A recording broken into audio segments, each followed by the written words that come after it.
All right, welcome to the Muscle Maturity Podcast, episode number 81. I am John Hansen. I'm here with 1983 Mr. Olympia Samir Bannout and Marcus Guerrero from Old School Labs.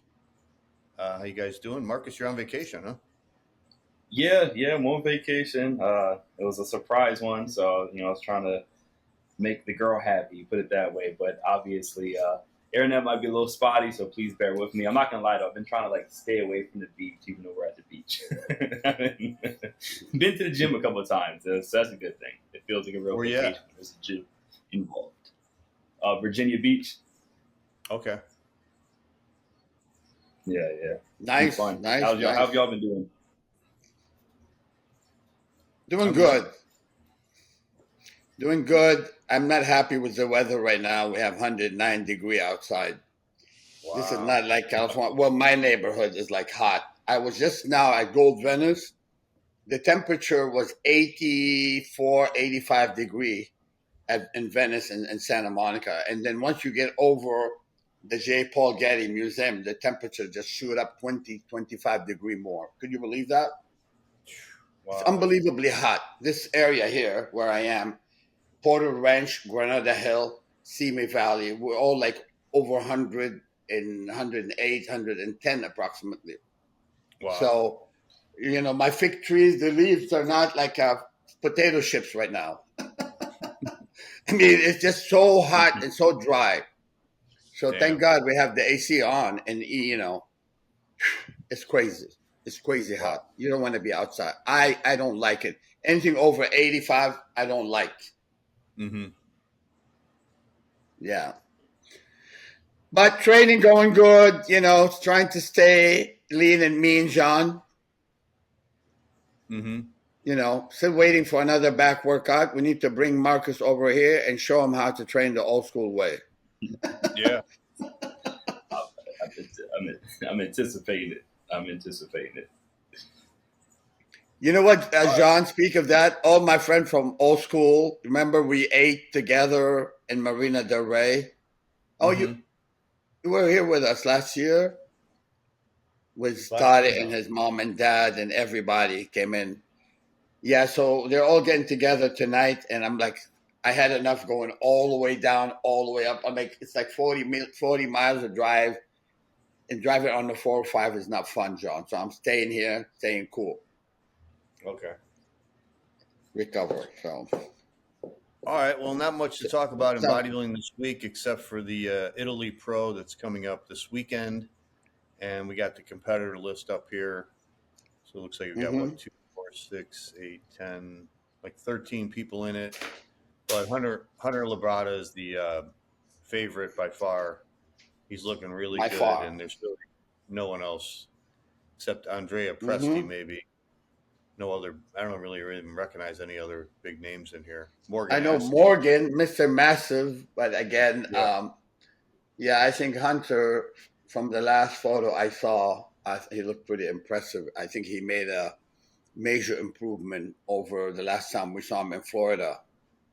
Yeah, he does look really good. And then over the time when he also competed against Andrew Jack. So he does look a lot better. Yeah, he does. Yeah, so that would qualify for the Olympia, right? Yeah, he's got to win the show. Whoever wins the show will be qualified. So, and if he doesn't win, but I'm sure he will. If he doesn't win, then I think there's another one after this that he could do. But I think he's going to win. I don't think there's no. Where's the next show? Where's the other show, John? I don't know. I think there's another one in Europe somewhere. Do you know? Oh, I think it's in Europe too.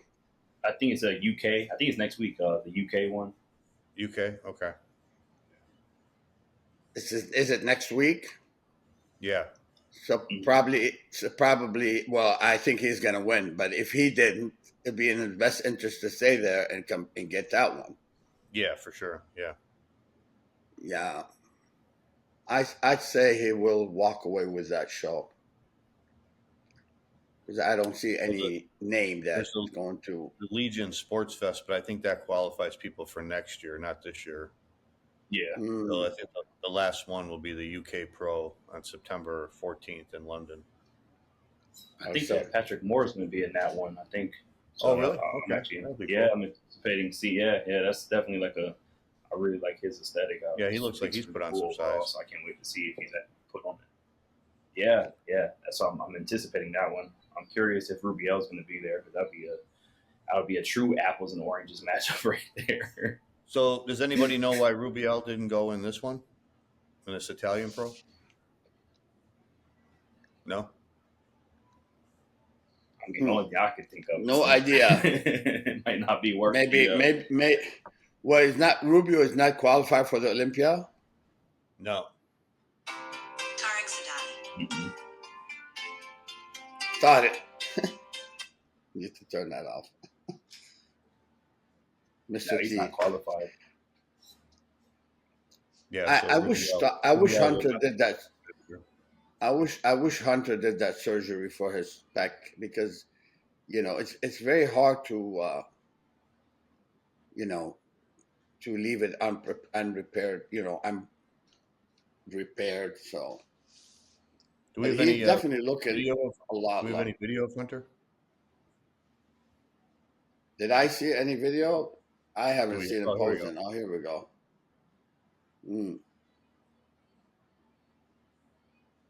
Yeah, I wonder what he weighed there.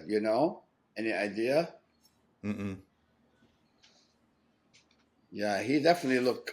His quality is a lot better, and he start understanding how to rhyme, and I know somebody's been helping him with that. So, you see, that's a good move. His back really looks better, I think. Yeah, his delts and his trapeze is fantastic. Yeah. His rear double bicep looks much better. Yeah, the traps is great. He's going to rival those top competitors. Yeah, it'll be interesting to see. I guess the guy he'd be challenging would probably be Nick, right? For that 5th spot, it looks like. I think, I think Hunter, the way he's looking, was a little bit more additional hardness, which is that's peaking. I think he should be able to break in the top 6 easily. From my perspective, because I always look at a complete physique, and Hunter has a pretty complete physique, and he seemed to really been doing the right things, working with the right team. I think whoever is on his side right now, from my perspective here, he's doing the right thing, because I could see the skin quality is a lot better than it was. So, and his flow is good, and see the way he's mastering his poses. Now that's my pose, Hunter. Like, no, he looks really good. I mean, let's not bullshit ourselves. He looks a lot better with that mass, and I mean, this is not on stage yet. He's gonna look a lot better yet on stage. Yeah. No, he's looking a lot better. I think he's gonna win that show in Italy, hands down. Yeah, for sure. In my opinion, so unless somebody else show up, like maybe John Hansen come back and get on stage. So I don't know. Then it'd be a different ball game, right, John? Yeah, I don't think Now that's bad. I think Hunter, his Hunter's strength is he's got a diamond calf, small ankle, and the thighs flow very good. The separation of the thighs good. The arms are excellent. I mean, all I could see is more quality. The same thing I tell Derek. Derek, the harder the Derek gets, the easier for Derek to really repeat. So it's all about having a hard, etched, chiseled body. And I think Hunter can do it. I think he can do very good. I know his team. If his team are the people I'm aware of, I think I will bet that he will do fantastic job and then be in the winner's circle at the Olympia for sure. I guess Nexzilla is doing the show next week in the UK. So who's doing that? That's me. Yeah. Only other notable, I think, is like Patrick Moore. I wonder if Andrea Presti will be there. If that's the case, that'd be So, Yeah. Patrick Moore's competing in the UK. Patrick Moore's competing in the UK. Mm-hmm. Yeah, I like Patrick Moore's got a beautiful body too. So Yeah, he does. He's got a and great physique. no, I don't know. I think Patrick's not being coached by Aceto, is he? I don't know. I just didn't know what name you were trying to think of. Yeah, I think Andrew Jack is being coached by Chris Aceto right now, and Yeah, he is. Yeah. yeah. I don't know who's coaching. God, I'm so bad at name. Anyway, Patrick Moore. Patrick Moore. I don't know who's actually coaching him right now, but I like his body. If he comes in ready, he's gonna do excellent. So Yeah. yeah. I Man, when you have 5 hours of sleep, you can't even remember every name. I had 5 hours of sleep, under 5 hours yesterday, but I swear, yeah, you can call that brain fog. I'm so bad at names, ridiculous at times. Yeah, but I like Patrick. I think if Patrick comes in shredded and ready, I think he'll do excellent. Yeah. Yeah. Still has that crazy waistline, the great shape to him. I think it's interesting, John, you said earlier about with we're jumping topics a little bit, but with like kind of like Nick and Hunter, the back to rival Nicks. I think that's going to be actually I like that rivalry. Like I think they are kind of like dating back a couple, the Olympia where they were like 4 and 5 right next to each other. Like I actually, you saying makes me really want to see that because they both have incredible bags. The peaks are good. Like I think that's I'm curious if Nick's going to be able to get that much ahead of him or it's going to be they're just right there, right by each other, similar to how we kind of see like an Andrew and Samson, when we kind of compare and things like that. It's going to make it interesting. Yeah. I think Hunter and Nick is going to be the fight for whatever placing there. I think they're going to fight for that one spot, whether it's 4th or 5th. I don't know from my perspective, but I think Nick could do even better. It's all depends. I don't know how he's going to come in and what kind of condition, but I mean, really, sometimes it's unfair to predict and say, oh, it's all depend on how they're going to show up that one day, Everything could change the night before. Exactly. So, yeah, we need to wait and see. So, I think Nick will be probably amongst the hardest in that show. I really believe that. And, his coaching is incredibly good. So, yep. So what else is going on, John? Week since we don't have anything really to talk about. It's Italian guy got a great condition, but he's not probably they're gonna have a difficult time with next to Hunter. Yeah. What's his name? Andrea Presti. Mm-hmm. See, the thing is, with Italian, they know how to get shredded in hardness and quality.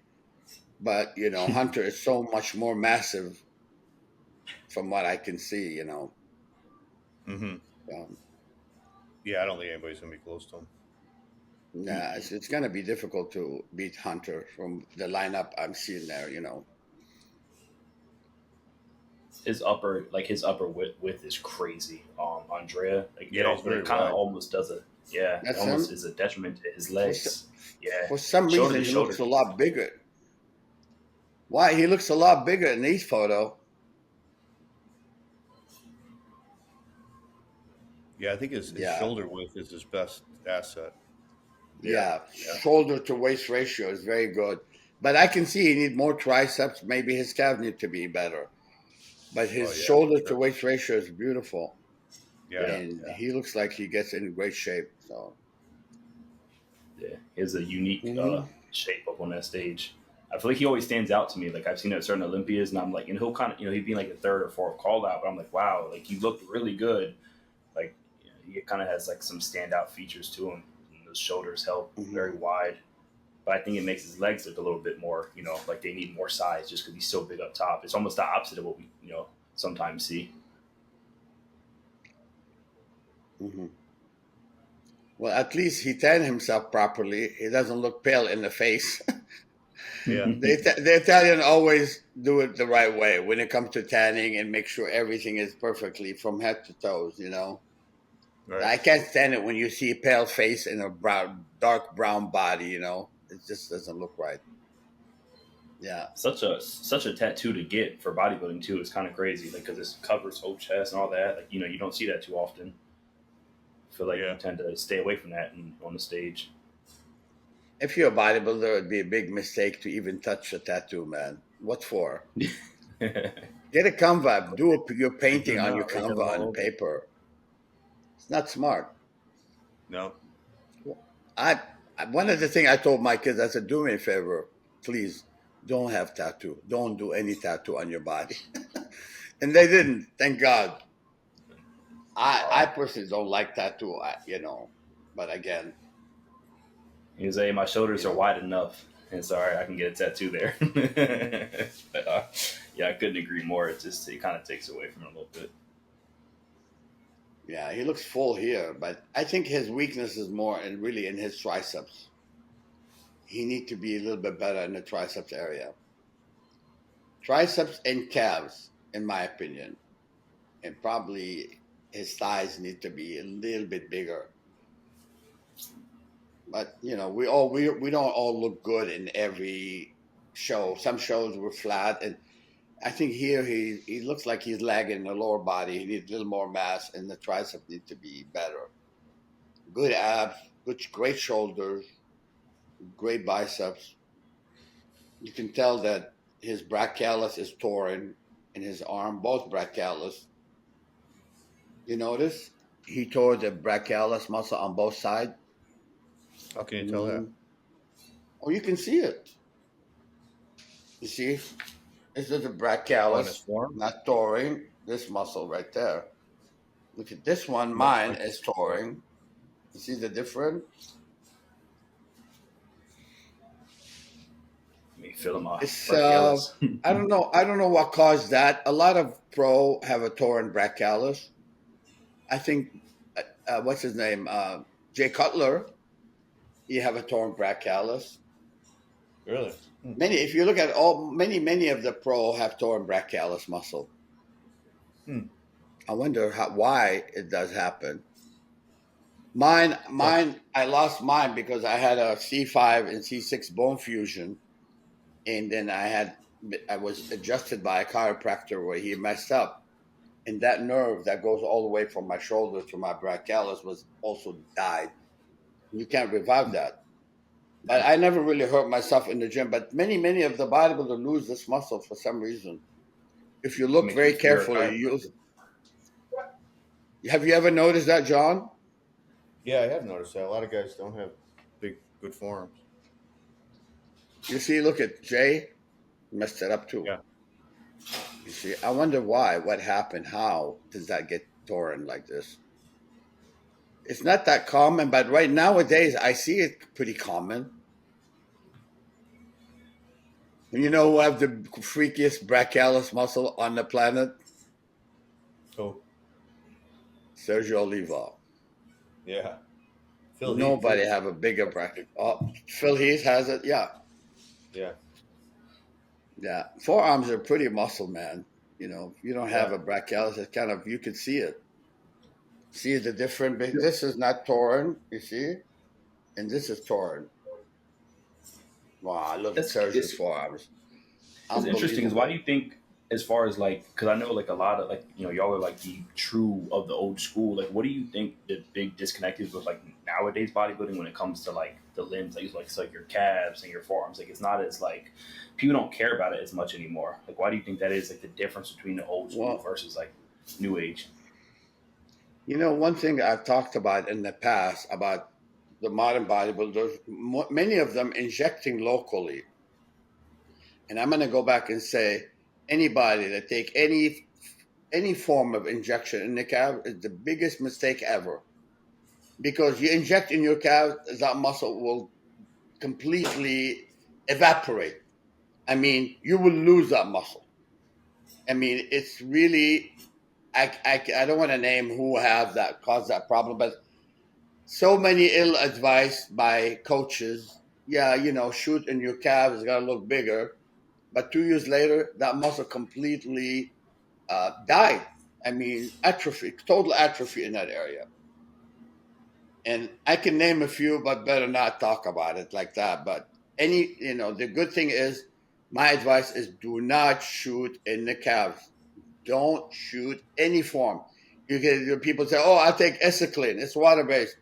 Even worse, don't touch your calves. You get too greedy, it's gonna backfire. So I don't know if this is also related to the brachialis, but I know that for a fact that anybody shot stuff in their calves, they lost their calves. Again, I know at least 4 or 5 people. I know them, and John know who they are, but I don't want to talk about who are they exactly. Don't do it. Just don't do it. I think a lot of younger people today, I don't think they train their calves. They don't train them that hard. Yeah. Well, it's not about training. You see that definitely the don't see people in I'm the gym talking about, nowadays. the guys I'm talking about, they have a diamond calf this huge. And once they start injecting to make him even bigger, guess what? It completely gone, totally gone. And I know for a fact, John, I can send you pictures of 4 very, very well-known names that they went from diamond to nothing, from great calves to no calves, none. Again, it's ill advised. It was so That's why crazy. it's not smart. Shooting in the calf is the worst thing you can make. You can shoot your shoulders, but not in your calf. You can shoot in your glutes, but not in your calves. You will regret it. And Samir telling you right now, you will really regret it. So That's good to know because I always thought it was sometimes you hear the opposite. Like I know you mentioned that, so like not knowing about it, I was like, oh, people do that. That's why it looks. It's like yeah, that's really like kind of good to know kind of thing. yeah, I legit Marcus, thought it's the opposite. people say Marcus, some people feel like if you shoot in certain area, it's going to improve that area more. It just doesn't happen in the calves. I don't know exactly the scientific fact behind why it happened in the calves, but I know for sure everyone that shot any form of anabolic in their calf, it's gone. 2 years later, it's gone. Right. Yeah, completely gone. Yeah. Anyway, another topic. Another good topic, John. Okay, I think we got some questions. Scott wants to pull them up.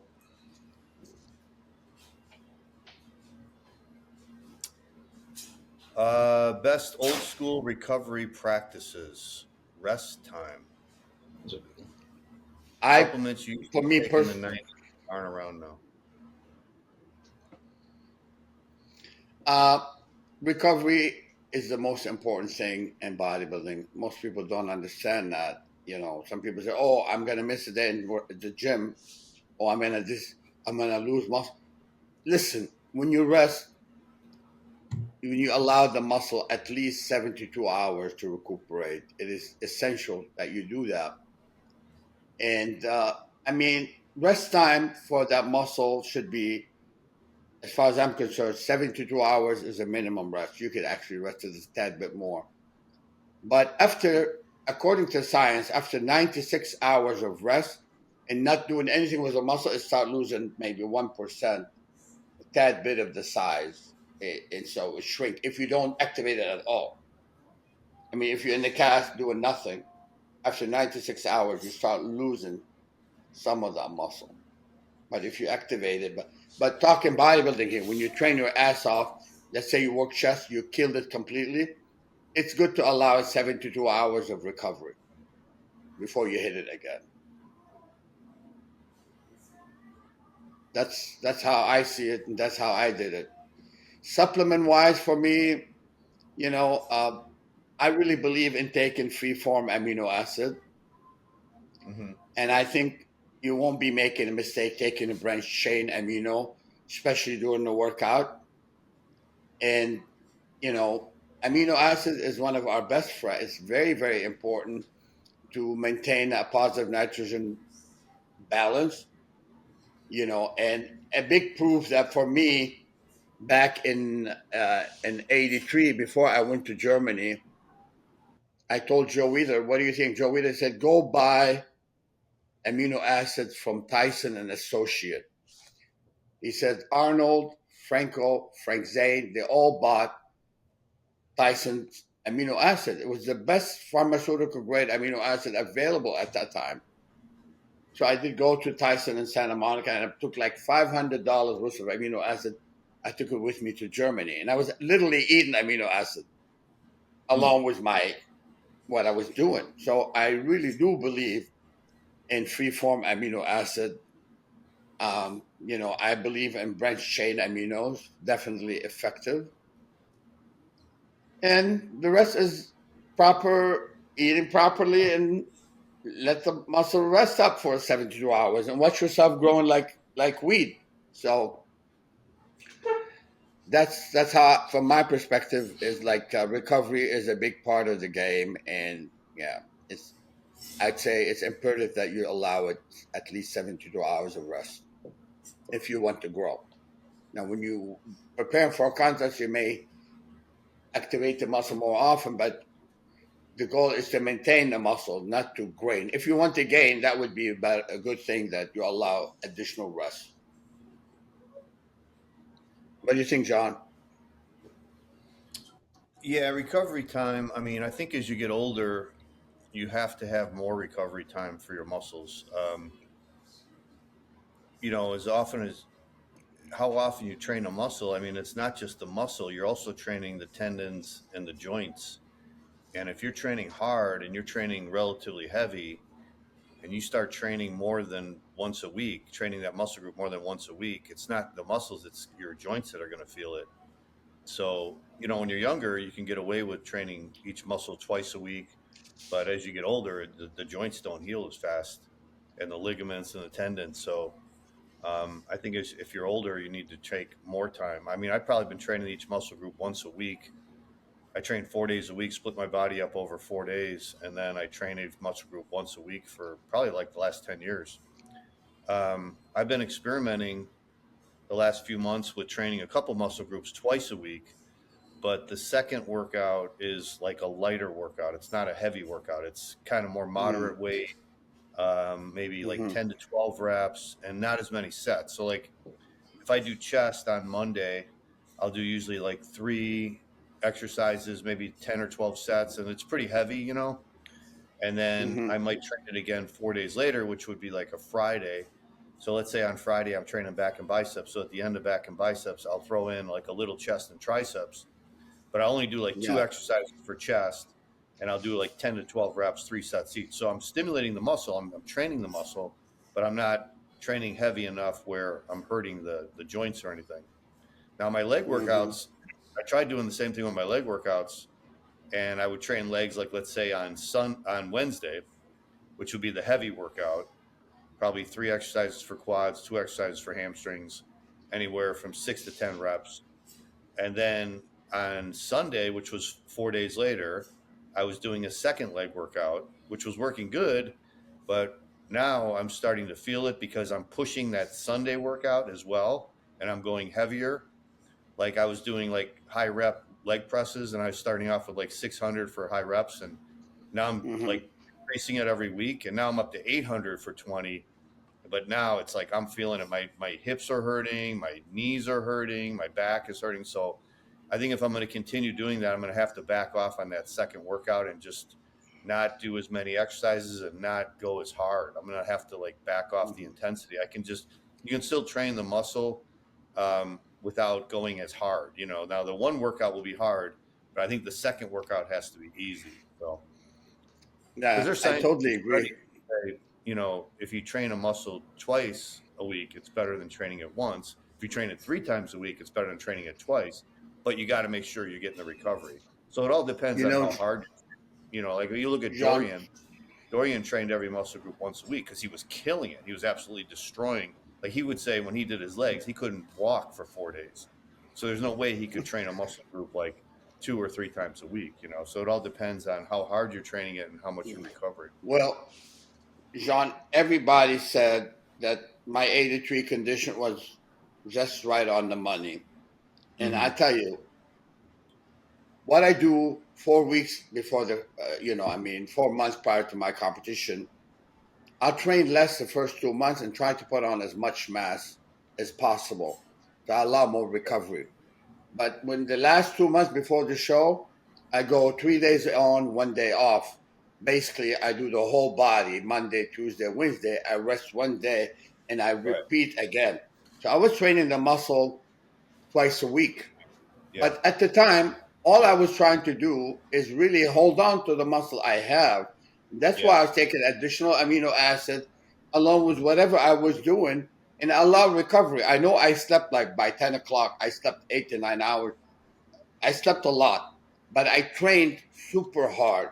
And keep in mind, it's all about adaptation. Your body is going to adapt to whatever you do. Mm-hmm. But you're right. As you get older, you need to also get smarter. Yeah. Your recovery is not the same as you get older. Because you were only 27 years old that year, right? Yeah, I was barely 27. I was like 26. I mean, I was like doing everything, and I wouldn't even get tired. Right. So I was really training with high intensity, crazy intensity. Yeah, I know the workout was like about 45 minutes, but I destroyed the gym in 45 minutes. Yeah. And I had crazy trainer partner with me. So, like for example, Monday I did chest, shoulder, and triceps. Tuesday I did legs. Sometime I did AM, one part of my legs. PM I did the other part. And then Wednesday I did back and biceps, and that complete the whole body. I took 1 day off. I ate a little bit more, let the body recuperate, and then I went back and redid it again. So it was 3 days of strict training hard, eating very clear. On that day of resting, I ate a little bit more. I let my body load up a little bit because my condition was right on the money even months before the show. Yeah. And so, the body adapts to everything you do.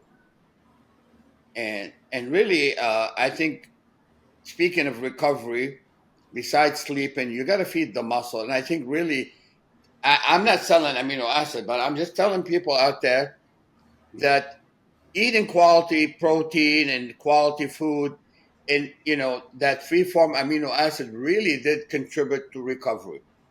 Mm-hmm. I mean, you got to feed the muscle after you beat the hell out of it.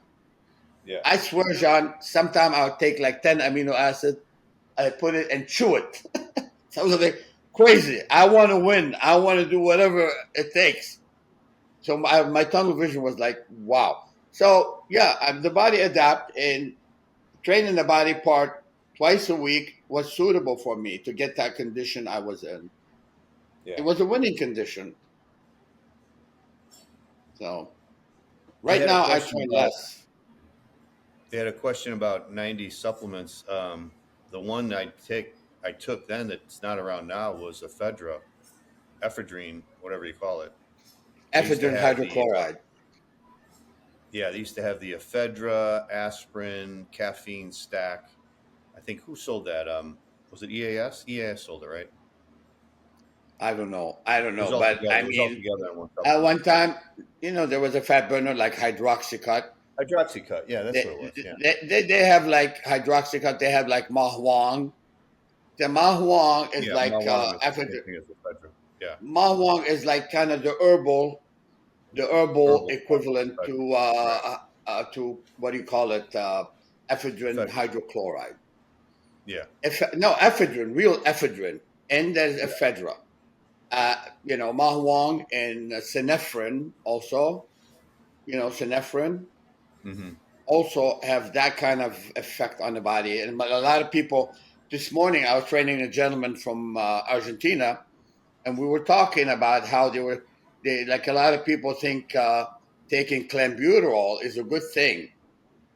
From my perspective, taking clenbuterol is stupid, completely stupid. What are you taking clenbuterol because it's a fat burning?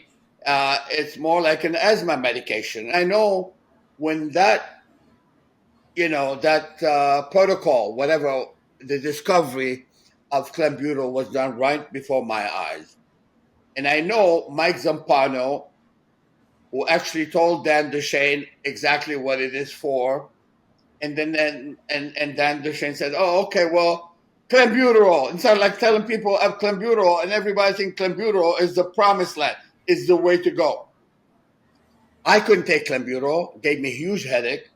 I tried it, and I guess what for? I mean, when you have L-carnitine, when you have ephedra or ephedrine hydrochloride in a small amount, caffeine, L-carnitine, MCT, you get a million ways to burn fat besides being active and working hard.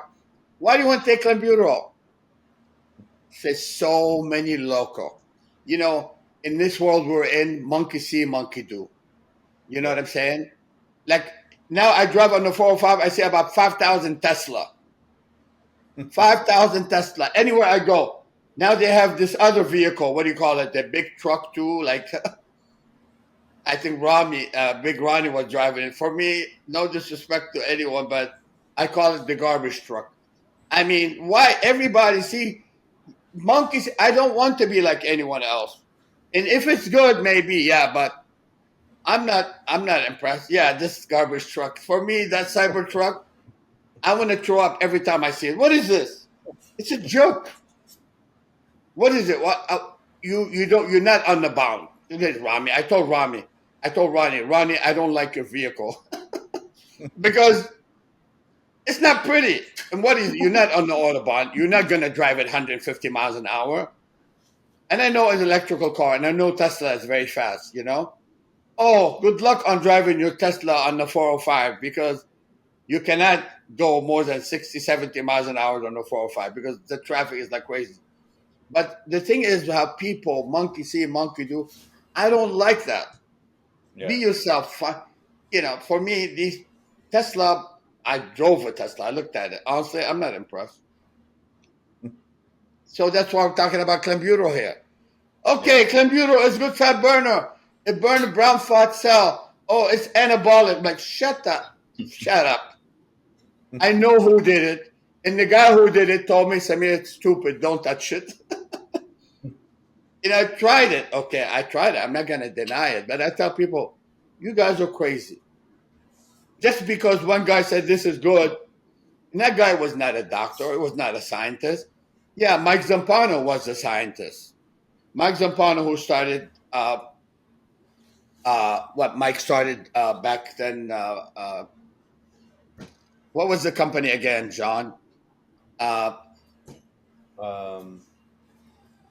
Mike started Champion Nutrition. Huh? Champion. Yeah. I'm telling you, I need more sleep today. Anyway, honestly, Mike started Champion Nutrition. And yes, Mike was behind the revolution of hardcore supplement. And Mike being a biochemist who graduated among the top in the country. So Dan Duchesne, rest in peace, he used to pick his brain. And Mike was always sweetheart. Mike Zampano is a wonderful person. He always tried to help. And he really gave me lots of advice. The man is sharp. Mm-hmm. He said, Clen does this, but you know what? We don't need it. We don't need it. Now everybody wants to take a clenbuterol. Why? Mm-hmm. The girls say, oh, it has anabolic effect without affecting your feminine characteristics or whatever. You know what, dude? I mean, let's not be stupid and say, oh, we don't take anything. But I think girls, anything past oxandrolone is very stupid to touch. No drug should be used, no androgen should be used by women, in my opinion. If your testosterone level on your blood test show low, you could increase it, but the feminine way, but not to take 100 milligram recipient anti. Women should not do that. Right. For me, from my perspective. I mean, women can train and build muscle and look beautiful, but changing the hormonal function of your system basically is going to convert you from a woman to a man. Same thing. Right. A man can be converted from a man to a woman if you use the wrong thing. So I think women should be cautious of what to take too. Anyway, I don't forget about clenbuterol. It's up to them. What's that, John? I said I don't think women should take any anabolic steroids, but I guess that's up to them. Well, okay. There's anabolic that's not androgenic at all, and if you want to do it to actually reverse catabolic effect, and without affecting your feminine characteristic, by all means, maybe this is suitable. But don't go taking DECA. Don't go taking trend. Women, don't do it. What's wrong with you? Yeah. You're a beautiful lady. We love to see you beautiful and in shape and wasted and curvy and solid and shredded, but feminine. I this is my I mean, I'm not opposing for women to be big, but there's a way to get big without having to do what we're talking about, John. It's without getting too harsh on your system. That's Right. how I say it. So Any other questions, Scott? to each his own. Go ahead, Scott. I don't know if we had any more questions. I got a quick question, John. I got a quick question for you because you changed recently with your training. What made you jump to like trying to do it 2 times a week, or like what made you change up your split a little bit? Well, I've been doing like once a week for, like I said, at least probably 10 years. And, that was pretty good. But I didn't really notice if I was changing much. And I heard this one, it might have been Brad Schoenfeld. I think he's an exercise scientist. And he was the one, I heard an interview with him, and he was the one saying that, the more frequently you can train a muscle, the better. So he said if you could train it twice a week, that's better than training once a week. If you can train it 3 times a week, that's better than training twice a week, And I was like, how do I, I was trying to figure out like how I could do that. I was going to, change my routine and do a 2-day split instead of a 4-day split. Because right now I do like chest and triceps on day 1, legs on day 2, shoulders and calves on day 3, and back and biceps on day 4. Usually I go like Monday, Tuesday, take Wednesday off, Thursday, Friday, take the weekend off. And then I was thinking, well, how would I train every muscle group twice a week? So I was going to do a 2-day split, trying to do like, I don't know, like chest, back and shoulders, and then legs and arms, and but I was like, man, that's too much to do in one workout, So then I thought, well, maybe I could add like a shorter second workout 4 days after my heavy workout, and that would be 3 days again before my heavy workout comes up again, So 4 days later, do a shorter workout, and then 3 days, I'd have 3 more days of recuperation before I train it again. So that's why I decided to try it with legs, chest, and triceps. I didn't do it with shoulders and back and biceps.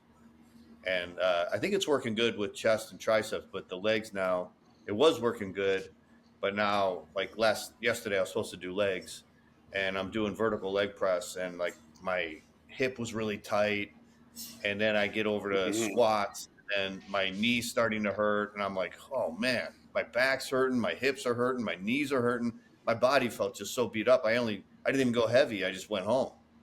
And now my knee today is feeling like beat up, and my back's feeling beat up. And I'm like, I gotta change something, because that second what's happening is that second workout is getting more intense every week because I'm pushing it. Like I'm doing more reps, and I'm doing more weight, and I'm doing more reps, and I'm doing more weight. I'm like progressively going up, but the heavy workout is also going up. So I'm killing it twice a week, and my body can't handle it. My joints and shit can't handle it. So I'm going to have to just back off on the second workout. How about, what do you feel it mostly? Your joint not recovering? Yeah. My left hip is tight, and then my knee is hurting because I think my left hip was hurting on the leg press. So then I was putting more pressure on the right leg. And then by the time I got to squats, my right knee was hurting, and my back's just feeling like, I just feel beat up. I feel like I need a break, but I think I know what it is. I was thinking about it last night. I'm like, yeah, I'm hitting that second workout too hard. I should just I should keep the second workout kind of the same. I shouldn't like increase it, just like kind of lower intensity. I mean, just pump up the muscle, like stimulate the muscle, but not tear it down as much, because it's hitting my joints, I think, more than the muscles, Okay. That's all. Yeah. Jean, the past 5 days, I trained a lot. It's really weird, but you know what? I did back yesterday, and today I have a client who wants to train, and he wants to do back workout with Samir. So, you know what's so funny, Jean? I couldn't believe it. Today, I felt stronger than yesterday, and I did back yesterday. It's crazy. Sometimes the body is weird. How things happen. I was doing that machine as you enter Gold Gym. It's really heavy. It's German magazine. German equipment. Gym 80. Beautiful equipment, and so they have a stack that reach about 600 pounds. But today, of course, I didn't go 600, but I was like playing with 300-pound. But the way they did it was pulley. It wasn't like 300. You feel like it was 300, but maybe it feels like 150 basically. But today, my strength was crazy. I couldn't believe it. I'm like, I trained back yesterday. I killed my back yesterday. And today my back felt stronger. How? I don't get it. I'm getting older. Why did that happen? No, I totally agree with you, Jean. I totally agree with you. As you get older, recovery become a lot worse. I mean, slower. Yeah. But I am shocked. How come my body, when I trained back today, and believe it or not, I only slept under 5 hours yesterday. But then I have to take a friend of mine all the way to LAX, all the way from Simi Valley. That's like an hour and a half driving. And then I went and I trained with this guy, and I felt strong. Yeah. How do you explain that? No, I don't know. I think sometimes our eating and our sometimes supplementation, keeping the body alkaline, the quality of your sleep. Some nights you sleep deep. Your 5 hours could be better than 7-8 hours. Yeah. You know what I'm saying, John? It's really weird. It's like you have to understand why today my strength was better. What did I eat yesterday? What kind of food? What kind of raw food? It's so all of these things sometimes relevant. Keeping the body alkaline, eating food that is actually that absorb into your system. I don't know. I felt like crazy better today in the gym. Yeah. But now I feel it now. Now I forgot what's my name, basically. Oh my God, it's crazy. I'm not mad at the relocation of energy. Give it the brain energy to the gym. I felt like Joe Biden for a minute. Hey, we had another question too that I don't know if Scott's got it, but it was about Tom Platz. Did you see that short video about Tom Platz saying that when Tom Platz went into the 1982 Mr. Olympia, for those that don't know the story, he tore his bicep like 6 weeks before the contest. He was doing dumbbell flies, and he did them to failure. So he was doing these like short reps, like Burns, I guess, at the bottom, and he was like kind of bouncing the weight, and he ended up tearing his bicep. So Tom was like one of the favorites for 82 because he took third in 83 and he looked great. I was at that 80. I'm sorry, not 80. At 81, at the 81 Olympia, he took third, and I was at that show and he looked fantastic. He could have won. So he was super popular after the 81 Olympia. So he was the favorite for 82.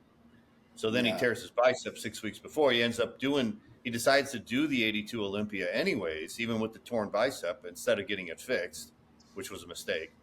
So I saw all that, right? He made a video saying that he told Arnold that he tore his bicep, and then Arnold told the judges. So then they were looking for it when he went out there, but I'm sure they would have saw it anyways once he does a double bicep. I mean, come on. I mean, it's clearly visible.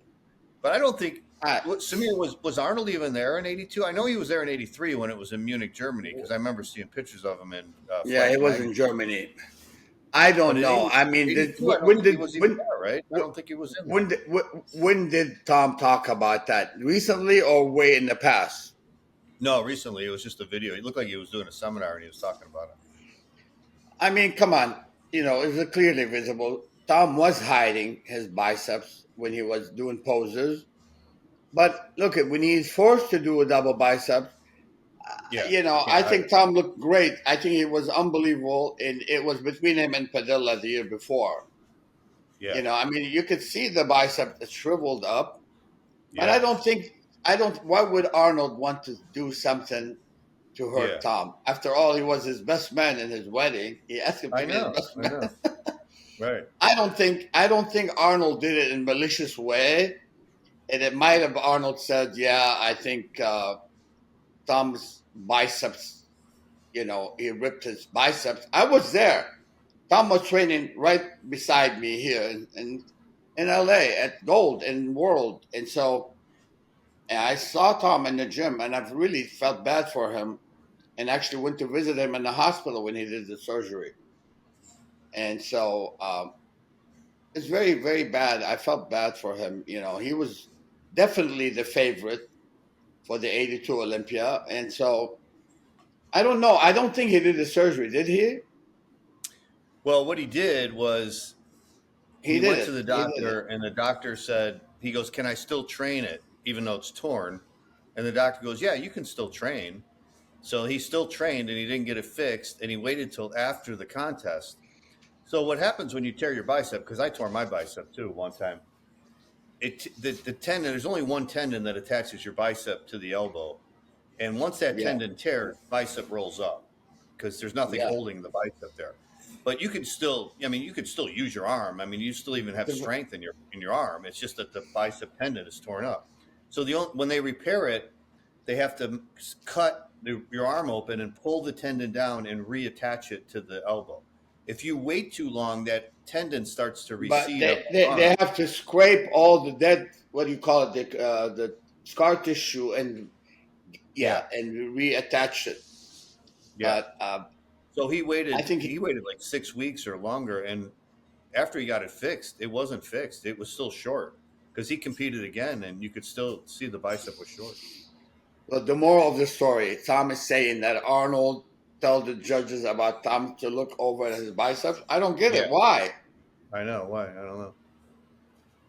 If anything, Arnold probably would be rooting for Tom. Yeah, yeah. I mean, I don't think. I From mean, what Arnold's not when I competing. read the contest reports, I don't remember Arnold even being in London for the '82 Olympia. Let me think. Like I said, I know he was there the Um, next year in '83. I don't remember seeing him in '82. Yeah, No, I don't remember seeing him. I mean, because when we went in to, '83 when you won it, it was in Munich, and I know they had yeah, Arnold was there. Oktoberfest going on and stuff. So Arnold went out there for that. Yeah, yeah, yeah. But when we went here from California, I know it was Boyko, Dennis Tenorino, rest in peace, Tom Platz. We were like about 15 of our contestants, Padilla. We all went on the same flight to London.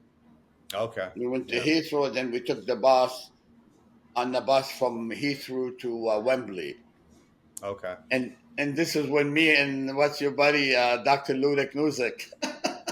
Yeah. I don't want to tell that story again.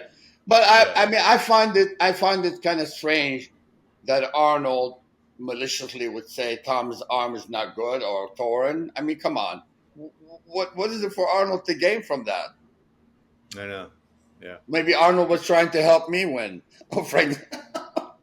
I think what Tom should I have don't did know. was once he torn his bicep, if I was Tom, I would have immediately gotten it fixed and then just sat out '82, got it better, and then came back in '83. What he did was he competes with the torn bicep in '82. He gets sixth. Then '83 comes along a year later. This is after he gets it fixed. He goes to the Olympia and he guest poses. He doesn't even compete. And then he doesn't compete again until '84. So by then it was over. I mean, he lost the momentum. He lost his career was pretty much Hey, listen. I'm gonna tell you this funny story about Tom. It's bad karma. I was supposed to go compete with Tom in Acapulco, 1978, right. with Universe. Tom Platz, Carlos Rodriguez, and Mike Menser. Right. And Tom also won. So I was supposed to go to Mexico, but at the time I applied for a visa only a few days before, and they said, "Oh, you can't go. You need your visa at least 1 week to apply." And at the time I was with George Turner in St. Louis, Missouri. And George freaked out. He got so mad at me. I was in good shape. And so Danny Padilla, I tell you, this is a very funny story. So the first day when I came to Southern California, I spent the night at Tom Platz, okay? So Tom Platz would tease me. I couldn't go to compete, so Tom would answer the phone. "Hello, this is Tom Platz, Mr. Universe." And I'm like saying that, "Oh yeah, right. Rub it in, Tom." I mean, I love Tom. I mean, Tom and I, not rival, were like, I knew Tom from Michigan back in '78, and Tom says, "Samir, I want to go. I want to go and work with Joe Weider. That's my dream." And I said, "Tom, I really have the same dream. I wanted to go." And I remember Tom and I were standing underneath a gym called Ron's Body Shop in Detroit. And, I mean, we both have that competitive spirit. I know Tom is a great competitor. He's one of the most passionate person you'll ever meet. Great guy. But we have that rivalry. And, you and Tom and I hang out, John. John, Yeah. Tom is a good people, man. He's a very good person. You love the Golden Eagle, but I don't know why would Arnold do that to hurt him. I don't know. But the moral of the story, and then Tom teased me when he won in Acapulco. He was teasing me. I told Dan if they said, "Oh, son of a gun." Oh, it'd have been a hell of a time for Tom if you were there, because I was in good shape. Yeah. So here we have it. Tom should have been winning in '82. He got hurt, and so I was in that show. I came in fourth place. Many people thought I would have even done better because it was like Chris Dickerson, Casey, Frank Zane, and myself. You Tom came right after. Yeah, I mean, Tom was in unbelievable shape the year before. Had he been 100%, arm is 100%, I mean, my God, it would have been like Tom and I head to head. Seriously. Yeah, sure. And that was too bad that didn't happen. And then, I came in '83, more improved, and I won that show. So we're even. He won in Acapulco, I won in '83. I think Frank Zane made the same mistake when he got hurt in 1980. Remember when he cut his urethra, he fell off that pool chair, and then he still competed. He wasn't at his best, and he still competed. No, he wasn't. I think he should have. He should have just took that year off, and then trained for a whole year back in '81. And then it would have been him against Franco in '81. I think he would have beat Franco. For me, I was very excited again to compete with Frank because in Sydney, Australia, I was not good. I came in, me and Ken Waller, we were like fighting for last place. Right. And so in '82, I really found out what worked for me. So when I got to Wembley, I went down, I wanted to take a sauna, and I see Frank and Christine coming out of the sauna, and Frank looked at me and said, "Show me." And looked at me, oh my God, wow. He said, "Wow, you're ready. And Christine, I mean, yeah, I love Frank. Frank is one of the coolest people. Anyhow, it's a great memory, man. I mean, I could rewind, replay, write a book about exactly what happened. But yeah, Frank Zane was a little bit off, but he still looked great. Yeah, still looked great. Got third. Casey was in incredible shape. I honestly felt Casey was more worthy, even though I love Chris Dickerson, may he rest in peace. I thought Casey was in an incredible condition. He was, And so I think my condition in '82 was better than '83, condition-wise, quality-wise.